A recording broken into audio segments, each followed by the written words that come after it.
You are listening to Climate Now. I'm Catherine Gorman. And I'm James Lawler. And in this episode, we'll be discussing climate-related financial risk. That is, evaluating how properties and assets that are owned by a company or organization might be affected by climate change, and putting dollar signs on the projected risk to these assets in the coming decades. We will cover how this risk is quantified and what is driving the increasing demand for services that assess climate-related financial risk. Our guest expert today is Tory Grieves, Vice President of Analytics at the Climate Service, a software company providing a risk analysis platform for companies, financial institutions, real estate investors, and communities to assess their climate financial risk. Tory, thank you so much for taking the time to join us. We're really excited to have you. Oh, thanks so much, Catherine and James. It's my pleasure to be here. So it seems like a pretty specialized corner of the world. Can you tell us how you got where you are today? Well, climate risk certainly is a specialized corner of the world, and I'm lucky to do this work in a special corner of the world too, which is Asheville, North Carolina. So it is, I think, like a lot of fun career stories filled with serendipity of how I got here. Coming out of undergrad, I did an environmental studies degree in Hamilton College, then worked as an environmental consultant. I also worked in international development for a time in Nepal. And throughout those experiences, I became really interested in better understanding how to engage the private sector as a partner in environmental conservation, as opposed to the potential adversary that it seemed like, particularly in the nonprofit space. It was just a lot of struggle. And I just started to kind of change my own perspective of how I could be a most effective agent of change. So that inspired me to go to the Yale School of Management and to pursue an MBA, and also the Yale School, now School of the Environment, where I did a Master of Environmental Management. And I was really interested in social entrepreneurship and impact investing, just really finding those market-based solutions to environmental challenges. And I first got a job out of school working for the Collider, which is an organization that was accelerating climate data analytics startups, kind of leveraging this wealth of climate and weather data that exists in Asheville and trying to develop solutions for the private sector, finding ways to democratize access to that information because it tends to be more technical, requires a certain level of expertise to access. And it was through the Collider, that accelerator, that I met James McMahon, who is our CEO and co-founder of the Climate Service. And they were quantifying climate risk in financial terms, which seemed like a great way to leverage everything I'd learned in my MBA program with knowledge of environmental science. And that all just happened. And that was in 2019. Can you tell us where that vision came from? What was the motivation behind creating a company that quantifies climate risk?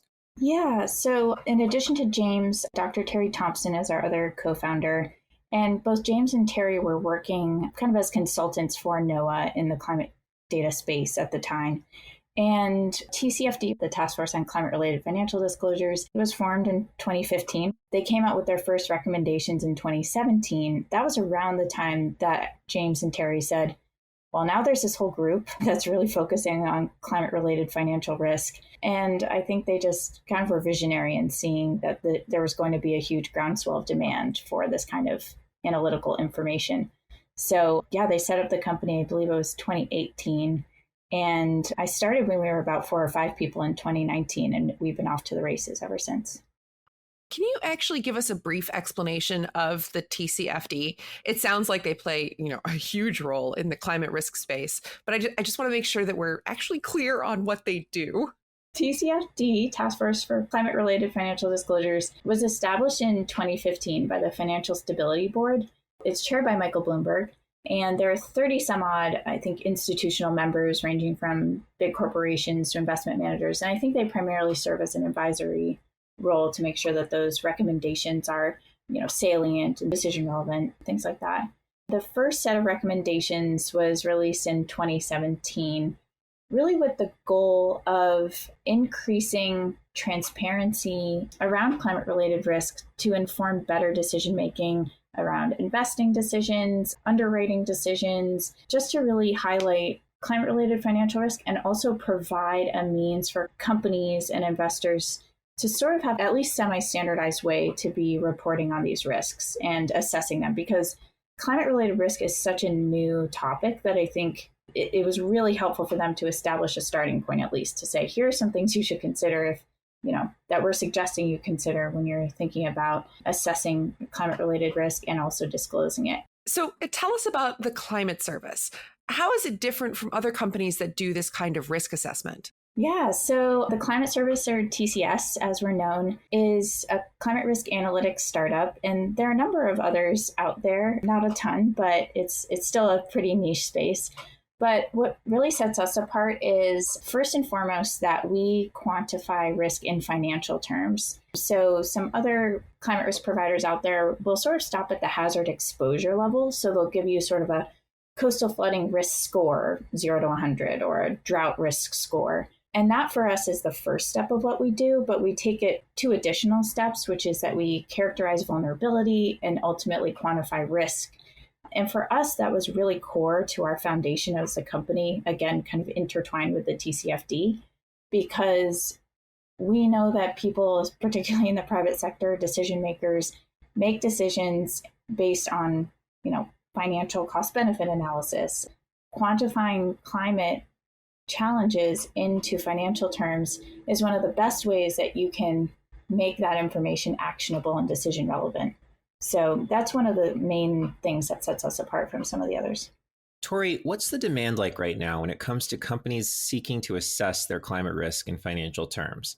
How many companies are you at TCS working with at the moment, and how has demand grown since you've been there? Yeah, so in 2019, I would say we had a handful of really visionary companies, primarily that we worked with, some investment managers as well, who started to take climate seriously in the early days. But we were sort of like, please pay us to do this work. This is valuable. But the use case and the value, I think, wasn't really super clear even in 2019. Well, fast forward 2 years, here we are in 2021. You have the central bank in the UK making TCFD disclosure mandatory by 2025 across the entire economy. So there's been a lot of change, even just in the 2 years since I've been working at TCS. We now work with dozens of the world's largest companies, investors with trillions of dollars of assets under management. We work with some of the major pension funds in the world, and the demand has really been going through the roof. Not surprising. I mean, it seems like you're already working with some of these, major entities, and, your doors will be flooded, not to use too corny, sorry. Client risk instead of climate risk. Right. Well, it's certainly an exciting moment in the development of the company, isn't it? Yeah, that's absolutely true. And, I've talked to a few undergraduate classes, grad school classes. I keep saying, if anyone's looking for a job, I highly recommend the climate risk space. Can you add? Can you add? And do you know Excel? Yeah, exactly. I mean, truly, we are at the intersection of climate science, which is in and of itself its own beast, requires a lot of not only technical know-how, but also just big data analysis skills. We're talking about just huge amounts of data. We project climate risk now through 2100. So that's a lot of data to be managing across different emission scenarios. Then there's the whole financial quantification, and that really takes an understanding of, everything from corporate finance to credit risk analysis. And then interpreting that information and helping customers sort of think through some of the elements of their risk management strategies is a whole other component. So there's room for a lot of different skill sets in this area, and it's growing like crazy. And I think it's really inspiring because it's an opportunity to really drive change towards the transition to a low carbon economy and a just transition as well. So I have a pretty basic question. How do you actually do it? I mean, how do you measure the risk that someone is exposed to? Is there a systematic or a standardized approach that every risk assessment provider uses? Yeah, so I think the 2 interesting things that we could touch on here first is the kind of guidelines of how to do this analysis, which the TCFD has been the foremost framework and organization that's been driving the guidelines in this area. However, there still is quite a bit of lack of standardization. So as you said, Catherine, You could go to, different providers and get a different sort of approach to this analysis. But let me paint the scene of how we do this at TCS, because this is what I and my team work on day in, day out. So for us, if we're thinking about assessing climate risk, I think of a holistic assessment as kind of three primary components, which would be first, measuring your climate-related risk, thinking about how to manage that risk, and thinking about how to disclose that risk. We at TCS specialize in climate risk measurement. And for us, as I mentioned previously, measurement is comprised of three main components: the hazard modeling, vulnerability modeling, and ultimately financial risk quantification. So maybe I'll walk you all through a physical risk assessment for a company, because I think that's one of the best, kind of most straightforward examples. So if we're working with a corporate client, let's just say, for example, we're working with Google. We at TCS do a bottom-up analysis of climate risk. So if we're working with a company, we ingest data firstly about where all of their operational assets are located, where Google's office is located all around the world, where their data centers located all around the world. If we're working with an oil and gas company, it would be looking at where their refineries and pipelines and offices and all those different types of assets are located, down to latitude, longitude, elevation. Then what we do is also consider the asset type. And this is that vulnerability component of if we're assessing in a given location, that data center or that office. And that's important because at any given location, we're pulling from 21 different global circulation models, or GCMs, the daily temperature and precipitation data, and translating that into a drought metric, a wildfire metric. We cover 7 different physical hazards: coastal flooding, fluvial flooding, etc. The vulnerability of a data center to something like water stress is going to look different than it does for an office, because data centers are water-intensive assets. They're going to be more vulnerable to water stress conditions than an office building. And that financial materiality mapping of, okay, we're going to see, potentially some business interruption for that data center. That's how we ultimately get to the financial quantification. So our customers also provide us with a value for each of those assets. And we do some calculations on our end with the vulnerability to ultimately say, output a figure of modeled average annual loss for each decade now through 2100 under different emission scenarios. We currently have RCP 8.5, which is the higher emission scenario. That is saying we're expecting a higher level of radiative forcing by the end of century due to anthropogenic greenhouse gas emissions, versus RCP 4.5, which is a lower emission scenario. We would expect less of that radiative forcing, and that affects those physical climate models because we see increased frequency and intensity of high temperatures, droughts, floods when we have more radiative forcing in the atmosphere. And all of this is done through our Climanomics platform. So we have a pretty slick interface online that our customers then interact with, which allows them to aggregate that risk up to, let's say, business unit level or corporate level, but then drill all the way down into looking at that individual data center office and seeing how everything's stacking up side by side. So you take property assets and analyze them against these various emission scenarios. What about supply chains? The risk that climate will disrupt the flow of goods and ability to produce goods that are essential to companies making what they make. I imagine that would be much, much harder, but is that part of your calculus? When we work directly with a company, we have done some supply chain analyses for example, a large food and beverage company, where they provided us data for all their suppliers and we've assessed the risk to them. The transport networks can be pretty tricky. We do assess the risk of, railroads and roads as well. And to really get the full supply chain view, you would have to sort of account for both where the goods are created or grown or manufactured, and then also those transportation routes. But all of that is doable from a climate risk perspective as well. Could you clarify how you take these emission scenarios and then create the assessment of the likelihood that some kind of destructive event will occur? Like how does that math work? That process does vary depending on which hazard we're talking about. So for something like drought, as mentioned, in terms of the atmospheric data that's coming from the global circulation models, The primary variables we're getting are daily temperature and precipitation data for the different emission scenarios now through 2100. From temperature and precipitation for drought, for example, we're calculating something that's known as the Palmer Drought Severity Index, and then assessing for any given location, what are the really likely conditions that you would have a severe drought based on that Palmer Drought Severity Index. And then we're calculating the annual frequency of you having those really intense droughts. And so the annual probability of that based on those temperature and precipitation variables tends to increase over time, especially under the higher emission scenario. The atmospheric ones are a little bit more straightforward. For something like tropical cyclone, we actually have our own simulation model because there, the increase in temperature that we experience in a generation zone of a hurricane in the Atlantic coast of the US, for example, we have to translate that to sea surface temperature increase and then run simulation models to say, if the sea surface temperature is increasing by a certain amount in that hurricane generation zone, what is then likely to happen not only to the frequency of storms and the intensity of those storms, but also the tracks. And what's really interesting is that we see over time that those variables are likely going to affect the paths that storms take over time. So some areas might actually see slightly fewer tropical cyclones, but others might see increased frequency.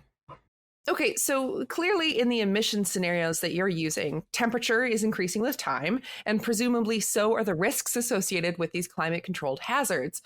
Do your analyses put things in terms of timescales? Are you doing any sort of estimation around when these catastrophic losses or events might occur?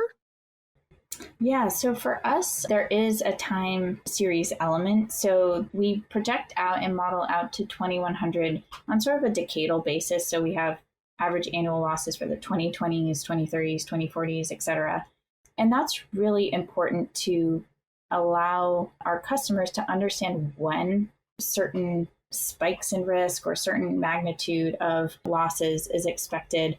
One example there would be for real estate investors. They have their holding period, and then there's typically an assumption that in 10 or so years, you're going to be able to sell that asset or that property for a particular price.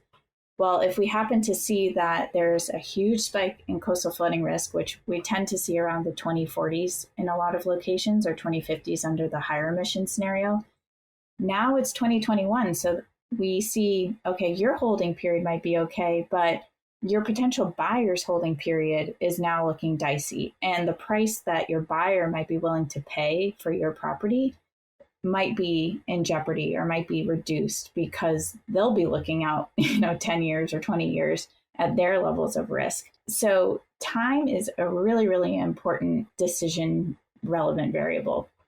Can I ask a question related to that? Like, what about banks and lenders, those who have provided funds to purchase assets in various places and have all kinds of loans floating around? Have you done any work for these organizations and providing an assessment of risk on those assets? Yeah, we're starting to eat more and more. We've had a lot of conversations with banks, and there is a lot of interest, particularly around mortgages. You could think about, residential mortgages, commercial mortgages, anything really tied strongly to physical assets, regional banks and regional risk too, because that physical climate risk tends to be more concentrated rather than diversified over a large area. So we have been having a lot of those conversations. The banking world has also been undertaking a lot of movement on climate risk with the NGFS, Network for Greening the Financial System. And they've been doing a lot of work on stress testing exercises for banks. As mentioned, the central banks like that in the UK have become really active on climate risk in some countries, Australia, Japan as well. So there is increasing attention being paid to banks. And one thing that we've been doing at TCS has been expanding our capability from real assets and real estate, which is where we started, to moving more into financial instruments like listed equities analysis, corporate bonds, sovereign bonds, et cetera, because banks, investment managers, anyone, pension funds, those who are invested in a lot of different asset classes are now saying, oh, we need this climate risk analysis across everything we hold. And on the transition risk side, financed emissions, there's a whole conversation going on about not only your operational emissions, but also those that you finance. So there's a lot going on in the banking world as well, for sure.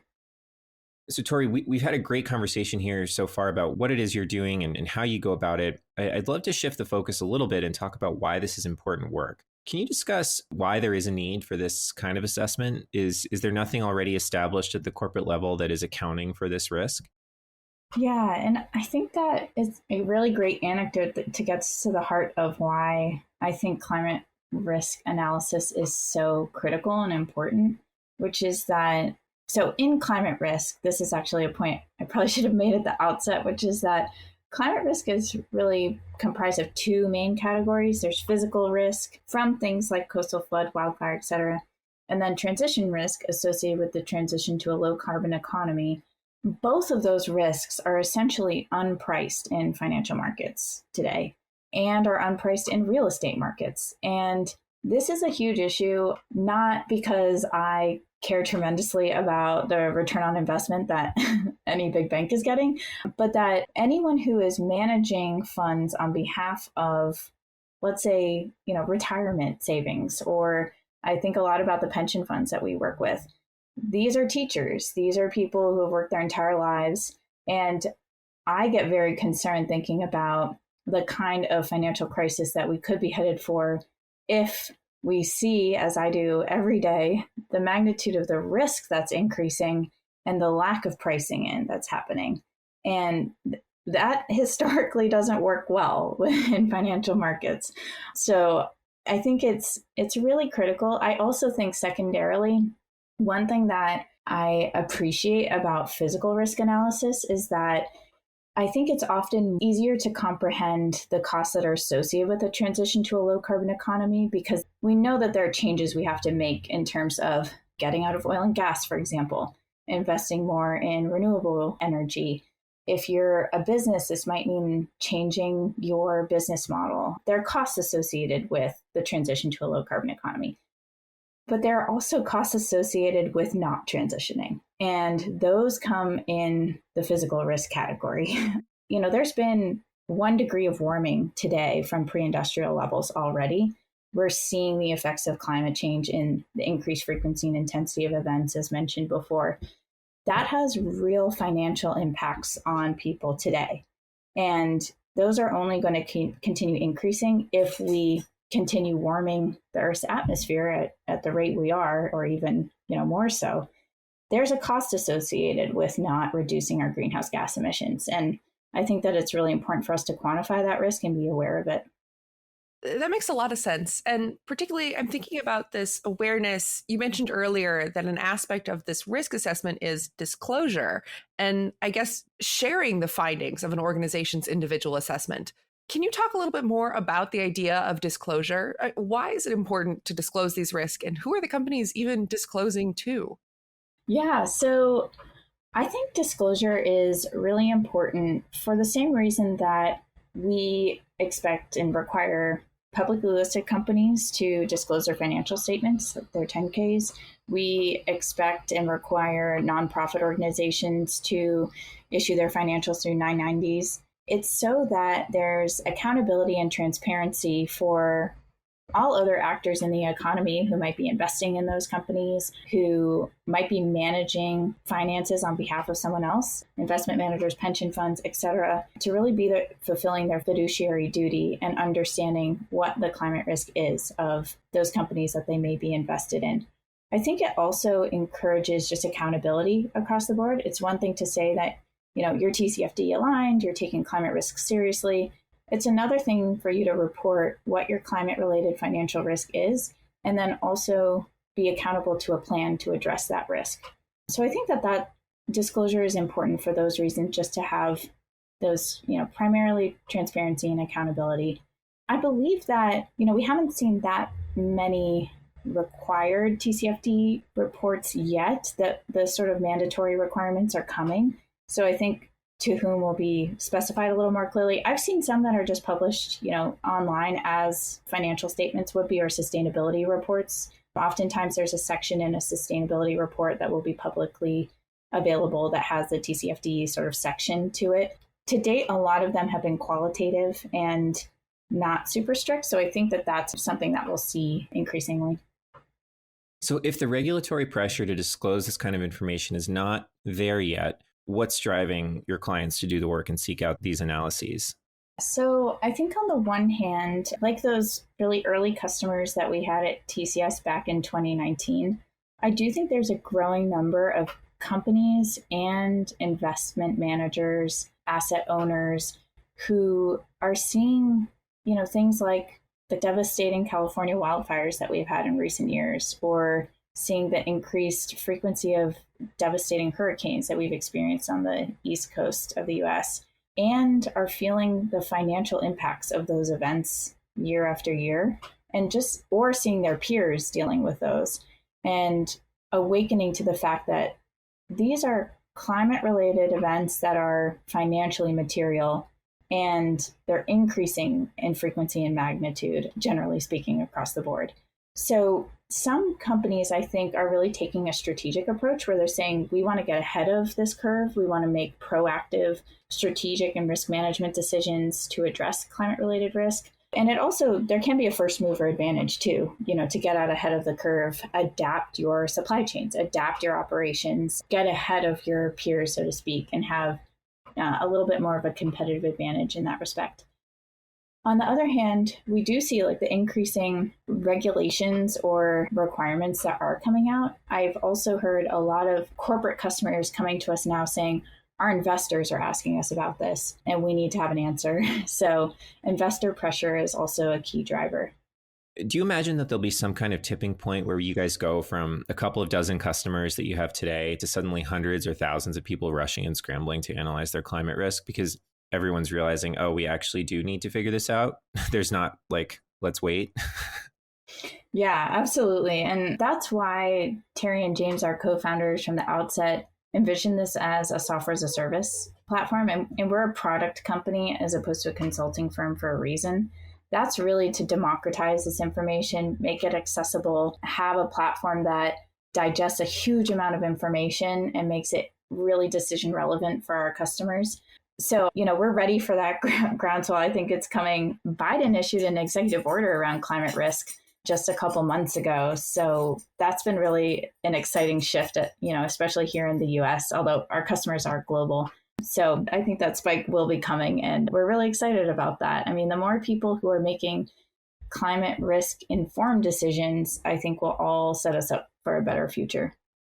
So I'd love to hear your thoughts on policy. You said you were starting to see some things developing within the Biden administration, but what do you think is coming next? I think there's generally been a lot of support. We're seeing increasing support among regulators for, first of all, acknowledging climate-related financial risk as a key area of risk, much like cyber risk was several years ago. This is a new area of risk that's really important to be priced in, factored into decision-making and disclosed.